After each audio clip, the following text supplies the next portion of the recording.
तो मेरे लिए कॉकरोच जनता पार्टी सिर्फ एक गटर की नाली है जिसमें 15-20 मिलियन कॉकरोच रह रहे हैं, बाकी उसके अलावा कुछ नहीं है। 15-20 मिलियन लोगों को आप कॉकरोच कह रहे हो? ना लाल हिट ना काले हिट, इनके पिछवाड़े पे ना पैरागॉन चप्पल मार के इनको सीधा करेंगे। बुलाओ तो सही कॉकरोच है, उसके बाद हम बताते हैं पैरागॉन चप्पल की पावर क्या है। 22 के 22 मिलियन ना 100 रुपए की चप्पल से साफ कर दिए तो कहना। सर, तो ये नहीं होने वाला। आपको नहीं लग रहा है कि 7 दिन में 22 मिलियन क्रॉस करना एक बहुत बड़ा आंकड़ा होता है? पत्रकार महोदय, अभी सनी लियोन ने एक बढ़िया सा गाना बना देना तो 1 घंटे में उसके 10 मिलियन क्रॉस हो जाएंगे। 22 लाख स्टूडेंट की लाइफ के साथ खिलवाड़ हुआ है, इस पे क्या कहना चाहेंगे? पत्रकार महोदय, इसमें मैं कोई इफ एंड बट नहीं लगाना चाहूंगा। इसमें भाजपा बुरे तरीके से फेल हुई है। भाजपा की ये बहुत बड़ी कहना चाहूंगा नकारात्मकता है। और मैं खास करके इस धर्मेंद्र प्रधान के लिए बोलना चाहूंगा, ये वही आदमी है जिसने यूजीसी लाके वैसे ही बीजेपी का बेड़ा गर्क कर दिया। उसके बाद इनके कार्यकाल में आप देखोगे 2023 में, 2024 में, 2025 में, 2026 में कई सारे पेपर लीक्स हुए हैं। तो एक बार जुड़ने से पहले इस अभिजीत दिपसे का इतिहास उठाकर देख लेना। इसने आम आदमी पार्टी का खुल के समर्थन किया, इसने टीएमसी का खुल के समर्थन किया, इसने पाकिस्तान का खुल के समर्थन किया। उमर खालिद के साथ ये खड़ा रहा है। और 49% पाकिस्तानी जुड़ के, 15% बांग्लादेशी जुड़ के, 10% टर्किश लोग जुड़ के वो हमारे भारत की बात कर रहे हैं। मतलब पाकिस्तानी, बांग्लादेशी और टर्किश लोगों को भारत की ज्यादा चिंता है। नमस्कार, नेशन 89 में आप सभी का स्वागत है। और आज हमारे साथ मौजूद हैं ऋषिकेश शुक्ला जी। जी हाँ, आपने रील्स स्क्रॉल करते हुए कहीं ना कहीं इनको देखा हो। तो आज हम चर्चा करेंगे कॉकरोच जनता पार्टी को लेकर, जिसने पूरे सोशल मीडिया से लेकर और पूरे यूथ को हिला चुका है। उनकी मांग, उनकी मैनिफेस्टो, इन सारी चीज़ों पे आज हम बात करेंगे। तो सबसे पहले सर मैं पूछना चाहूँगा कि आपने क्या सीजेपी को फॉलो किया है? बिल्कुल भी नहीं पत्रकार महोदय। सीजेपी मेरे नज़र में चूतिया जनता पार्टी है, क्योंकि इसमें सारे, मैंने ये डेटा भी देखे, बहुत सारे लोगों ने डाली थी कि 49% इसमें पाकिस्तानी है, 15 से 20% इसमें बांग्लादेशी हैं, 10 से 11% टर्की वाले हैं। तो जिस फॉलोइंग लिस्ट में, फॉलोअर्स लिस्ट में सबसे ज़्यादा जो हमारे भारत से विरोधी हैं, जो हमारे भारत के दुश्मन हैं, जो भारत से चिढ़ते हैं, जलते हैं, वो लोग फॉलो करते हैं, उसका मैं फॉलोअर कैसे बन सकता हूँ? मेरे लिए उन जैसे कॉकरोच जनता पार्टी को फॉलो करना असंभव है, क्योंकि मैं मानता हूँ कॉकरोच का स्थान होता है गंदगी में, कॉकरोच का स्थान होता है कूड़े में, और कॉकरोच का सबसे बड़ा स्थान है वो है गटर। तो भैया गटर में रहने वालों को तो मैं फॉलो कर ही नहीं सकता। तो मेरे लिए कॉकरोच जनता पार्टी सिर्फ एक गटर की नाली है जिसमें 15-20 मिलियन कॉकरोच रह रहे हैं, बाकी उसके अलावा कुछ नहीं है। 15-20 मिलियन लोगों को आप कॉकरोच कह रहे हो। अभी तक, यहाँ तक कि आपकी जानकारी के लिए बता दूं, 22 मिलियन हो चुका है सबसे पहले। और दूसरी बात, बहुत से ऐसे नेता हैं जिनको पर्सनली उनके लिए ट्वीट कर रहे हैं, उनके समर्थन में आ रहे हैं, कह रहे हैं कि उन्होंने जो मांग उठाया वो गलत नहीं है। कौन सा मांग उन्होंने उठा लिया? उन्होंने युवा की बात की है। उन्होंने कहा है नीट पेपर जो लीक हुआ था, आपने सुना होगा ना, नीट पेपर जो लीक हुआ था उन पे रेजिग्नेशन मांग रहे हैं। पत्रकार महोदय, ये उन पे रेजिग्नेशन मांगने का काम उन्होंने अब शुरू किया। उनके मैनिफेस्टो में अगर आप देखोगे तो सबसे पहले ये लिखा होगा कि आप किसी भी पार्टी का फॉलो करो, भाजपा को छोड़ के। आपको भाजपा को अनफॉलो करना है, इसको कॉकरोच जनता पार्टी को फॉलो करना है। और मैं तो पूछना चाहूंगा भैया, जब इंडियन आर्मी के फॉलोइंग लिस्ट से ज्यादा कॉकरोच जनता पार्टी नाम के एक फर्जी पार्टी, अभिजीत दिपसे जिसका नाम है, वो रह रहा है वहां पे यूएस में, बोस्टन में, जिसको वो फॉलो कर रहा है अर्पित शर्मा, वो रह रहा है यूके में, ध्रुव राठी रह रहा है जर्मनी में। तो जब हमारे भारत की राजनीति चलाने वाले जो खुद को राजनेता समझ रहे हैं, वो विदेशों में रहकर भारत के आंतरिक मामलों पर टिप्पणी करने लगे, तो भैया मैं मानता हूं कि ऐसे कॉकरोच जनता पार्टी का कोई मतलब नहीं है। क्योंकि अगर ऐसे हो रहा होता तो ध्रुव राठी यहाँ के पीएम होते कि नहीं होते, विराट कोहली यहाँ के प्रधानमंत्री होते। लेकिन ऐसा हो रहा है क्या? ऐसे एक आजाद खान भी लड़ रहा था मुंबई से, क्या हुआ? 150 वोट मिले उसको, और उसके फॉलोइंग देखोगे तो 10-11 मिलियन है। तो भैया कॉकरोच जनता पार्टी सिर्फ जो यूथ है, जो वेल्ले यूथ है, जो इलिटरेट यूथ है, उनको मूर्ख बनाने के लिए बनाया गया है। देखिए, कहा जाता है कि एक वक्त था जिस वक्त में सूर्यकांत जी, जो हमारे चीफ जस्टिस हैं, उन्होंने कीड़ा मकोड़ा कहा था युवा को, यूथ को, और उन्होंने कहा था ये सब कॉकरोच हैं, जिसकी वजह से ये पार्टी बनी है। और ये पार्टी सिर्फ और सिर्फ युवाओं की बात करेगी, युवाओं के भलाई की बात करेगी। आपको नहीं लगता है अभी तक जो उनके स्टेटमेंट है वो तो सारे पॉजिटिव हैं और सारे सही हैं? पत्रकार महोदय, इस अभिजीत दिपसे का मैंने एक इंटरव्यू देख रहा था जिसमें वो बोल रहा था तुम्हारा इंडिया, तुम्हारा देश। इससे साफ समझ में आ जाता है कि वो भारत को अपना देश मानता ही नहीं, तो भारत की बात क्यों करेगा? और 49% पाकिस्तानी जुड़ के, 15% बांग्लादेशी जुड़ के, 10% टर्किश लोग जुड़ के वो हमारे भारत की बात कर रहे हैं। मतलब पाकिस्तानी, बांग्लादेशी और टर्किश लोगों को भारत की ज्यादा चिंता है, वो भारत के लिए आवाज उठाने लगेंगे। भैया मैं भारत की जनता से, जो हमारा यूथ है, उनसे कहना चाहूँगा कि अगर आप सपने में सोच रहे हो कि कॉकरोच जनता पार्टी से जुड़ूंगा, तो एक बार जुड़ने से पहले इस अभिजीत दिपसे का इतिहास उठाकर देख लेना। इसने आम आदमी पार्टी का खुल के समर्थन किया, इसने टीएमसी का खुल के समर्थन किया, इसने पाकिस्तान का खुल के समर्थन किया, उमर खालिद के साथ ये खड़ा रहा है। तो ऐसे लोगों को अगर भारत की जनता सोच रही है कि ये हमारे हित की आवाज़ उठाएंगे, तो भैया सूर्यकांत जी ने बहुत सही बात बोली है कि हमारे यहाँ का जो 15 मिलियन यूथ है जो इस कॉकरोच जनता पार्टी से जुड़ा है, वो सच में एक कुछ नहीं कॉकरोच ही है। अच्छा सर, टीएमसी के दो नेता हैं, कृति आज़ाद और महुआ मोइत्रा, जिन्होंने पर्सनली कॉकरोच जनता पार्टी के लिए ट्वीट किया है और उन्होंने स्टैंड लिया है और उन्होंने ये कहा है कि ये यूथ की भलाई की बात हो रही है, तो कहीं ना कहीं बहुत सही बातें बहुत दिन के बाद किसी ने की है इस देश में। पत्रकार जिसके महोदय, साथ इतने लोग खड़े हैं, 20 लाख लोग खड़े हैं। आप जिस पार्टी की बात कर रहे हो, जिस नेता की बात कर रहे हो, उनका करियर वैसे ही खत्म हो चुका है। उनको ना आप कांग्रेस पार्टी अपने अंदर लेने वाली है, भाजपा में तो सपने में ही सोचेंगे कि जाने का। टीएमसी खुद धीरे धीरे खत्म होने के कगार पर आ चुके हैं, इनके नेता अंडरग्राउंड हो चुके हैं, तो इनके पास बचा क्या है ऑप्शन?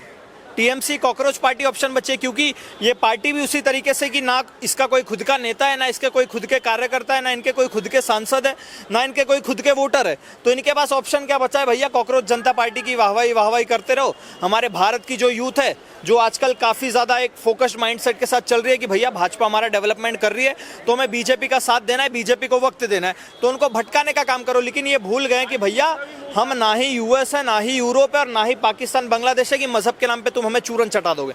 भैया हम आगे का भी देखते हैं, हम पीछे का इतिहास भी देखते हैं, हम ये भी देख रहे हैं कि हमारे साथ इतिहास में क्या क्या किया गया, हमें कैसे दबाने का प्रयास किया, हमारे ऊपर कैसे थोपने का प्रयास किया, और अब कोई पार्टी आके हमें उभारने का काम कर रही है तो हम कॉकरोच जनता पार्टी ज्वाइन कर लेंगे, ये तो असंभव है पत्रकार महोदय। और आपके लिए बता दूं, मैं भी यूथ में ही आता हूं, मेरी भी उम्र 25 साल ही है, तो मैंने तो कॉकरोच जनता पार्टी नहीं ज्वाइन करी। मेरे साथ कई सारे यूथ हो, मेरे साथ खुद 1.5 लाख लोग जुड़े, उन्होंने तो कॉकरोच जनता पार्टी नहीं ज्वाइन कर ली। जैसा कि आपको बता दें कि 22 लाख स्टूडेंट के फ्यूचर की बात है, उनका फ्यूचर खराब हुआ है। कल को वो IAS, IPS, doctor, engineer, collector बहुत कुछ बन सकते थे, उनको मौका मिलता तो। लेकिन मौका का क्या हुआ है वो आपके सामने है। 22 लाख स्टूडेंट की लाइफ के साथ खिलवाड़ हुआ है, इस पे क्या कहना चाहेंगे पत्रकार महोदय? इसमें मैं कोई इफ एंड बट नहीं लगाना चाहूँगा। इसमें भाजपा बुरे तरीके से फेल हुई है। भाजपा की ये बहुत बड़ी, कहना चाहूँगा, नकारात्मकता है।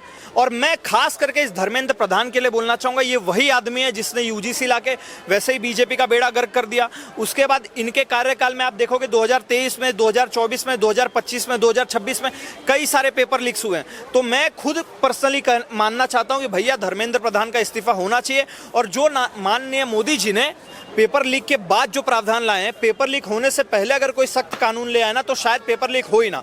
तो भैया मैं चाहूँगा जिस स्टूडेंट ने पेपर लीक का खरीदा उसको, और जिसने पेपर बेचा उसको, और जिसमें इसमें जो जो शामिल है उसको ऐसी सजा मिले ताकि पूरे भारत के सामने एक मिसाल पेश हो कि भैया अगर आप पेपर लीक करने के बारे में या ऐसे फ्रॉड करने के बारे में सोचोगे क्या, तो आपके साथ साथ आपकी आने वाली 7 पुश्तें तक बर्बाद हो जाएंगी। आपको नहीं लग रहा कहीं ना कहीं एनडीए की बहुत बड़ी फॉल्ट है?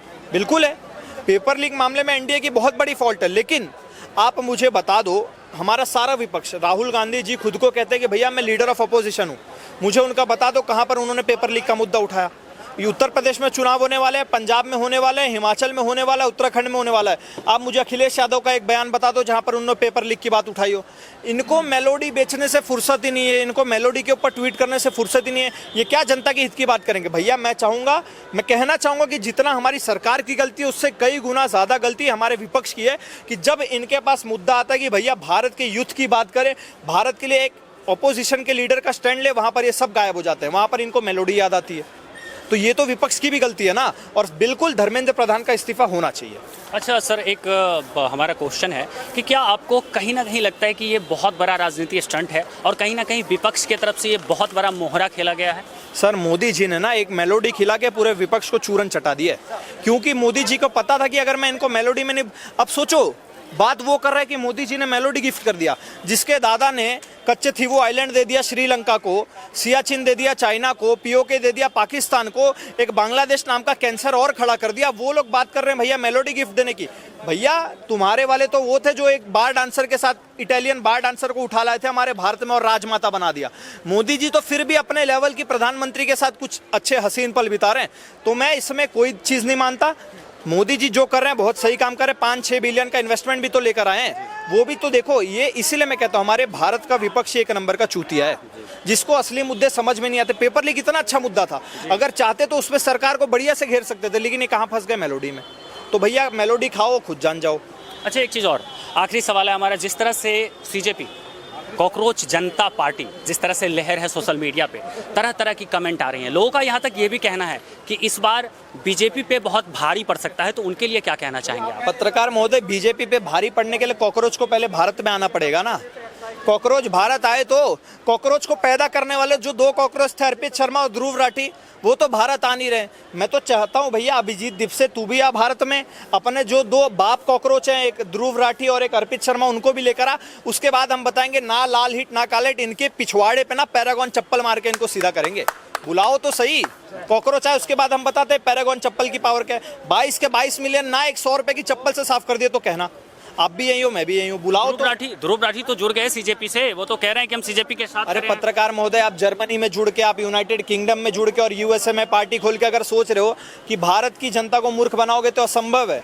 आपको अगर राहुल गांधी खुद प्रयास कर रहे हैं 55-60 साल से, वो जीत ही नहीं पा रहे हैं, तो कॉकरोच जनता पार्टी क्या जीतेगी? राहुल गांधी तो भारत में रह के नहीं जीत पा रहे हैं, तो तुम सोच रहे हो यूएस और यूके से रहकर जीत पाओगे? तो भैया भारत की जनता इतनी मूर्ख नहीं है। हमने बहुत सारे देशों को जन्म दिया और आप समझ रहे हो हमें चूरन चटा दोगे? तो ये नहीं, आपको नहीं लग रहा है कि 7 दिन में 22 मिलियन क्रॉस करना एक बहुत बड़ा आंकड़ा होता है? पत्रकार महोदय, अभी सनी लियोन ने एक बढ़िया सा गाना बना देना तो 1 घंटे में उसके 10 मिलियन क्रॉस हो जाएंगे। तो मिलियन क्रॉस होने से मतलब नहीं होता, ग्राउंड पे जनता क्या चाह रही है उससे मतलब होता है। अब आजाद खान का मैंने आपको एग्जांपल दे दिया, 10-11 मिलियन फॉलोवर है, 150 वोट मिलते हैं। तो हमारे भारत की जनता ऐसी ही है, विपक्षियों से लेते रहो और बीजेपी को वोट देते रहो, और यही चल रहा है हमारे भारत में और यही चलेगा। आखिरी संदेश आप कॉकरोच जनता पार्टी के जो संस्थापक हैं उनके लिए क्या कहना चाहेंगे? भैया उनके ऊपर, जिसके ऊपर यूएपी एक्ट लगा हो, जिसके ऊपर टाड़ा जैसे एक्ट लगा, उनको हम क्या कहना चाहूँगा, बस मैं आपको निवेदन करना चाहूँगा, आवेदन करना चाहूँगा, आपको इनवाइट करना चाहूँगा, भैया आप पूरे कॉकरोच की टीम लेकर आप भारत में आओ, आपको ना लाल हिट ना काला हिट, आपका पैरागॉन चप्पल से हम दबा के स्वागत करेंगे। अच्छा, इसके लिए कोई विपक्ष पार्टी आपने बनाई है, आप लोगों ने, आपने या फिर आपके दोस्त यार ने कुछ? देखो पत्रकार, लिए जो हमारे बहुत सारे भाइयों ने पार्टी बनाई है, किसी ने लाल हिट पार्टी, किसी ने काला हिट पार्टी, किसी ने हिट जनता पार्टी बनाया। मैं भी प्लान कर रहा हूँ एक पैरागॉन चप्पल पार्टी बना दूं। पैरागॉन चप्पल पार्टी, चलिए बहुत बहुत धन्यवाद सर। आप अपनी राय हमें कमेंट सेक्शन में बताइएगा। ऋषिकेश शुक्ला जी ने जो अपनी बातें रखी है उस पर आप अपनी राय हमें कमेंट सेक्शन में बताएं और वीडियो को ज़्यादा से ज़्यादा शेयर करें। धन्यवाद। विश्व 99 में आप सभी का स्वागत।